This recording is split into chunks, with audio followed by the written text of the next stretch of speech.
Hi everyone, I'm Kyle Bechet, and this is the AAF Exchange, a podcast from the American Action Forum, where experts provide clear, data-driven insights into today's economic and domestic policy issues.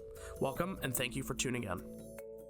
On this episode of the AAF Exchange, the current and future Federal Reserve, and the latest on DHS funding and reconciliation. Joining us to break all this down are AAF President Douglas Holtz-Eakin and Director of Fiscal Policy Jordan Haring. Doug, thanks for joining us. Always a pleasure. So before we jump into the Fed, what's been on your mind recently? The AP style guide. I know, no one believes this, but they announced that in the AP style guide, the correct treatment for healthcare is going to be one word, HEALTHCARE, which is an abomination. Yep. Americans are not so lazy they can't hit the space bar. I don't know what is wrong with these people, and I'm not changing. Other than that, I'm good. Yeah, that took up more of our Friday than I care to let the public know, but... Who do these people think they are, hijacking the English language? I mean, it's been a long-standing debate. It's not a debate. They're outside wrong. of AAF, but AAF has a very clear position on this. And AAF doesn't take positions very often as an organization, but on this we will. We're putting spaces where appropriate. We're not cutting corners here. I don't believe this. I really don't. Yeah. But I know there's other things on your mind this week. Budget airlines. Yeah. Yeah, I'm a fan, really a big fan. Fanboy, I guess that's the term, of everything the administration is doing with plowing money into Spirit Airlines and $500 million loan, taking what is reported to be a 90% equity warrants for a 90% equity stake. This is just terrible. It's a terrible policy. Makes no sense. Indefensible. And then, the other budget airlines take a look at this and go, wow, they're getting some help. Why don't we get some help? So evidently reports are that the White House is seriously negotiating a $2.5 billion subsidy for their jet fuel because of the high prices of global oil. You know, it's just like flying farmers. Like, we put in tariffs and the farmers are getting killed, so we hand the farmers some money. Why don't you just sort of think about the policy from beginning to end and not put themselves in this position? Yeah, so Fred, our colleague, has a great piece on this, but basically talking about the whole thing of this, because this is just another part of, pick your keyword phrase here, government intervention, winners, losers, et cetera, et cetera. And so it's just a continuation of those types of policies we're seeing out of this administration. This sort of state capitalism or whatever, sort of name you want to give it. It's unprincipled by definitions. It's ad hoc. It doesn't have any guiding. What's the guiding principle that says we plow money into Spirit Airlines and not a million other failing businesses in the economy? Yeah, none. So. I find it all very troubling. I mean, this is not a good development. So, I mean, this isn't the first time we've bailed out, but this Is this the first time that we've taken equity like a stake in running or in these types of companies? Going way back, to my memory, what's the first one? It was Chrysler bailout back in the late 70s. Warrants took the equity, sold it off. So there are precedents for this. The claim is usually made that the entity or sector, like the Obama quote, bailed out the auto sector. Remember that, all the automakers. So it's either national security or extreme economic importance, an entire sector of the economy at risk, in that case, the Midwest. Steve Ratner would say, look, the whole Midwest is at stake. So it's been done before. The rationales exist. This fits none of them. Yeah. So it's the difference is it's just this is singular companies we are deciding to go. Singular companies. But in the past it's been wholesale sectors and things like that. So even this administration, they took the Defense Department has a controlling stake in MP Materials, the rare earths mining enterprise out in California. It has also been in and out of bankruptcy, but rare earths are now a national security priority, and so the rationale was we do that. Mm-hmm. What is at risk with Spirit Airlines? Mm-hmm. The cheap Florida vacation market. Yeah. That's not a national security risk. I'm sorry. Interesting. All right, well, let's move on to something that's happening as of recording literally right now. Yes. So the Federal Reserve just announced, again, as of recording, its latest rate decision. What did we learn about how it views the economy? The decision was to leave rates unchanged. The decision was an 8-4 vote. 4 dissents is the most since 1992. And 3 of those dissents, regional Federal Reserve presidents, were to leave rates unchanged but remove the language that was viewed as a bias toward rate cuts and make it more neutral. And the other dissent was Stephen Myron, who always dissents in favor of a rate cut. He wanted a 25 basis point cut. I think that tells you a lot about the concern at the Fed of the fact that inflation remains stubbornly above the 2% target, and now we've got the upward pressures from the Iran war hostilities. And the idea that there's a bias toward cuts in a what looks like an inflationary environment doesn't appeal to some members of the FOMC. This is a traditional split. Regional Fed presidents are always more hawkish than sitting members of the board. So that worked out in the typical way. But it's a lot of dissents for Powell, especially at his last meeting. He was very good at keeping everyone together through the tough times after the big inflation run-up and figuring out when to finally ease. So I think it's notable that it happened on his last meeting. Interesting. Yeah, I mean, so it'll be pretty interesting to read what the minutes next month are for this meeting. But so in terms of a read of the economy and what things look like, tomorrow's PCE report will be the first that has the upward pressures, correct? Yes. So we'll be able to learn more about all that tomorrow? Yes, and in his opening remarks at the news conference, Powell said that using data from the CPI, they anticipated that the year-over-year PCE would be 3.5%. And the core would be 3.2. The core last month was 3. So that's a big move up in the core because it's not the energy price shock. That's literally out of there. And so that tells you that he attributed it to tariff pressures, sort of fully phased in over a year, and that's why I think they're concerned. They already had a problem. Now they have a new twist on it. Mm-hmm. All right, so let's talk about Chair Powell's future. Yes. What did this meeting and his press conference tell us about Chairman Powell's future, and why does this matter so much? So he arrived at the press conference and gave the usual summary of the actions, the state of the economy, and how they think about monetary policy. And then he said, "This is my last meeting as chair. Let me make a few personal remarks." And he thanked his colleagues for their service, talked about how important the Fed was as an institution and how it was guided solely by its mission, explained how important it was for the American people to understand the Fed, thanked the press for their job in reporting it, and then said, "This will be my last meeting as chair. I will remain on the board of governors for a continued period, the length of which is to be determined." And he wants all shadow of a doubt about the investigation into the Fed to be removed before he steps down.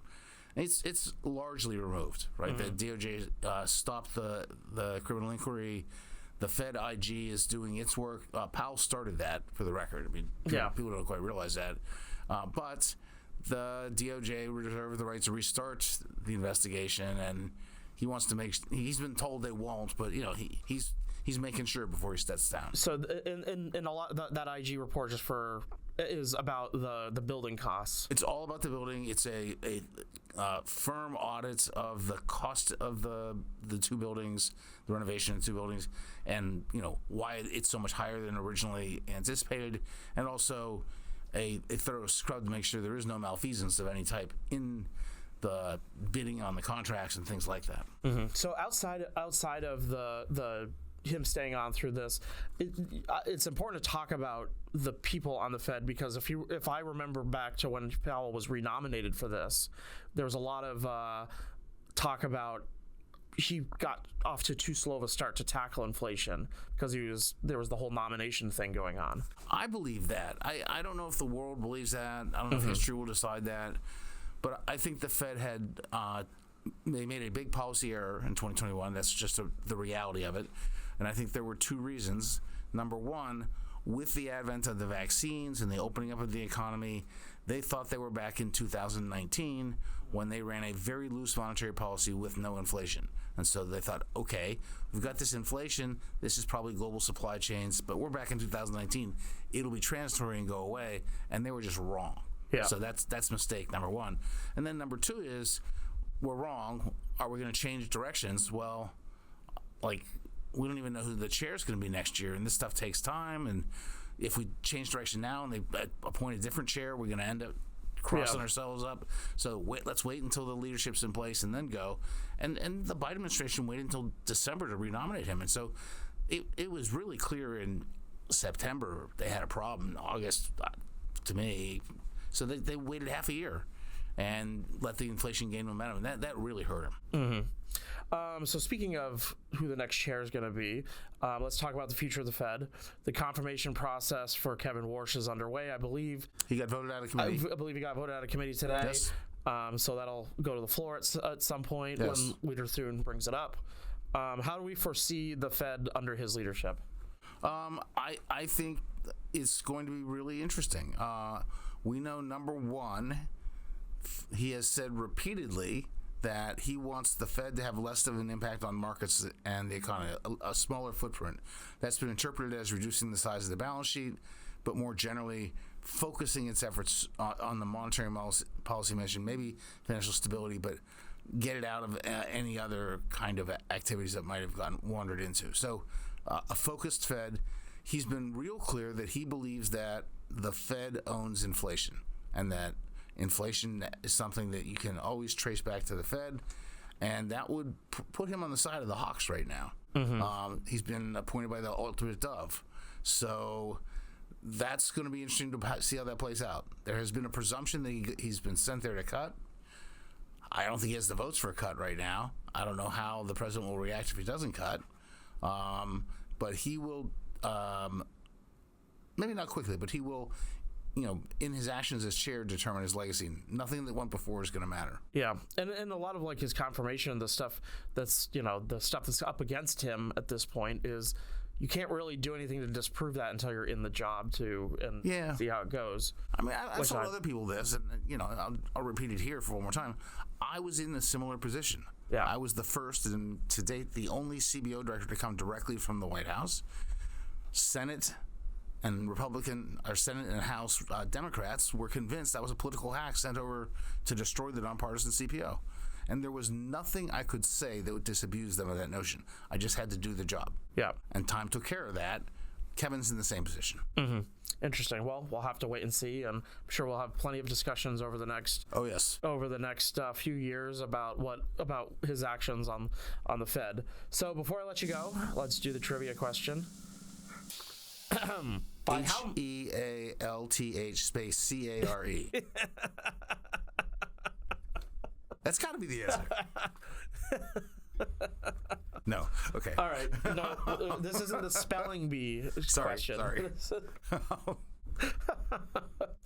Regroup. All right. By how much did the U.S. imports of electric vehicles from Canada decline in early 2026 compared to 2025? 96%. Right on the money. I mean, that's a stunning number. Yeah. That one sticks in your head. It really does. And I was like, whoa. Yeah. And I mean, it goes, there's a lot of trade tension between Canada and the U.S. right now, as we just learned from one of our interns. Listeners don't know that we had an intern give a great talk on this. Yeah, but I mean, so is this driven mostly by, the tariffs and things like that that are going on? And the decline in demand for EVs. I mean, we've taken away the mandates that basically we're going to kill off gasoline-powered cars and things like that. So overall demand for EVs is down. Tariffs are on those EVs. Yeah. They're gone. Yeah. So it's just it's more of a market has moved away from them as much as possible. All right. Well, on that note, Doug, thanks for joining us. Happy to join. I don't know. So before, do you feel any better about your Penguins? I know last week we were ready to just throw in the towel. But let me think. What's the right answer? No. Yeah, I'm kind of in the same boat with the Bruins. I think they're getting my hopes up to crash me hard. I think we're aimed for a beautiful Game 7 defeat, and I can't stand the thought. I think I said to you the other day, like, Pasternak had the great goal last night, and then what's going to happen is game 6 or 7, we're going to be up 2 going into the third period, and then we're going to blow it and lose the game. Yeah, well, in those circumstances, my defense is I always go to bed before the game's over, so the pain doesn't arrive till I get up in the morning. Yeah, but then I'd have less time to deal with it, and then I have to turn around and come in and deal with you smirking at me all day, or just walking by my office and seeing how miserable I look. All right, Doug, thanks for joining us. You bet. Jordan, welcome back. Thank you for having me. It's been a busy couple of weeks for you. It has. In the Senate and the House with things moving along, but we've had this stalemate over the Department of Homeland Security funding, which has spurred a movement to a reconciliation bill. Yes. Thought we were done with those for a while, but here we're back again. Where does this stand, and what does the Republican Congress hope to accomplish? Yeah, so at this recording, we are on day 73 of the Department of Homeland Security shutdown. That has been the result of an impasse over funding specifically for Customs and Border Protection and ICE. And so to get around this, the plan that Republican leadership has coalesced around is to do kind of a two-prong approach. So to pass an ordinary funding bill for DHS, accept funding for ICE and CBP, and then to do a second reconciliation bill that would provide funding for CBP and ICE through the remainder of the president's term. And reconciliation can be passed with a simple majority, so you don't need 60 votes in the Senate to get it over the finish line, you just need 51. So at this point, the Senate Budget Committee put out its budget resolution last week that instructed the Senate Homeland Security and Judiciary committees to each construct reconciliation measures up to $70 billion, and it instructed those counterpart committees in the House to craft reconciliation instructions of the same amount. The Senate has adopted the budget resolution, and then this morning, the House has also voted on the rule to proceed to debate over the budget resolution that will likely pass. And then the committees of jurisdiction have until May 15th to craft their reconciliation measures, turn them into their respective budget committees, who will then conference it into a comprehensive package for consideration in both chambers. And it's important to say that, there had been discussion in the beginning of the year about if there was going to be a second reconciliation bill, and there was talk of maybe doing it to include measures to deal with the affordability crisis that's currently going on in the country. That kind of fell to the wayside. And I will say that the only reason they are actually doing this reconciliation bill now is that they can't get the support they need from Democrats to get DHS funding over the finish line. So this is kind of the workaround and the solution they came to kind of ensure that not only are the non-ICE and CBP portions of DHS funded, but also ICE and CBP are as well. Just sticking with the process of all this for a second. So right now, the Senate has passed the budget resolution, but also of the non-ICE and the non-controversial parts of DHS. That is now sitting with the House, and they're waiting on doing that right now, correct? Yes, and importantly, I will say it would be smart to get the non-DHS funding portion over the finish line as soon as possible, because the administration did some maneuvers to move around funding that allowed DHS to continue paying the majority of its employees during this funding impasse. But as Secretary Mullen has indicated, the amount of funding that's available for DHS to pay employees is going to run out. They're going to have enough money to issue the paychecks that's coming out this week, but after that, they will not have adequate funding to continue to pay employees. Right, and one of those is TSA, which we're coming up on summer here, and I imagine a lot of people want to take summer vacation. Exactly, and Secret Service as well. So the Secret Service, the field agents have been getting paid, but the administrative personnel have not. And another point that I will make is that a lot of Secret Service agents have had to put their work expenses on their personal credit cards, which affects their credit, and they haven't been able to be reimbursed because the funding there for reimbursements isn't available. It's always those little things that you don't really think about when it comes to this sort of stuff. Okay, so after the budget resolutions are done, then the committees get to work on trying the whatever committee's got instructions, get to work on building out the actual reconciliation bill. So it's the Judiciary and the Homeland Security committees in both the House and Senate. And is it your sense that they will stick to just ICE and CBP, or will they sort of try to... So that is the goal. I know and that is the goal of leadership. I know that there are some rank and file members who would like to see the package expanded and include other things, potentially including the Save America Act has been one of the things that has been floated as being included in the bill, just from a 30,000-foot level. There are special Senate rules that the package has to go through, and it's likely that the Save America Act would not make it through to the final piece of legislation. But I think the goal of leadership to actually get enough buy-in from the rank and file to actually get this over the finish line and get it over the finish line in a timely manner onto the president's desk is to keep it as targeted and narrow as possible. Yeah, it always brings into the Senate rules with their bird bath, which is my new favorite term of all time. But so what do you think the likelihood of this approach, of the effort to fund ICE and CBP via reconciliation? I mean, I'm optimistic that it'll get done. The budget resolution does specify that the committees of jurisdiction craft their measures and return them to their corresponding budget committees by May 15th. I'm optimistic they can meet that deadline if this package remains as narrow and targeted as it is. And I know that the president has put it out there that he would like the package on his desk by June 1st. So I'm optimistic and bullish on the fact that it can get done in a timely manner. But I think if we get to a situation where you have members trying to attach other things onto it, I think that's where it can get messy. But I think if leadership tries to keep it as narrow and targeted as possible, I think that they can get it done in a reasonable amount of time. Just from a pure calendar perspective here, we have an election this year, midterm, so Congress isn't going to want to be sitting here debating a reconciliation bill for a long period of time. And they also have the FY 2027 budget to get moving. Appropriations. So some work on appropriations has begun in the House. You've seen some of the bills advance out of their subcommittees and now are under consideration by the Appropriations Committee. It's interesting, though, that they're starting to do 2027 appropriations when, we kind of haven't finished FY26 appropriations because we're still hung up on what to do about DHS.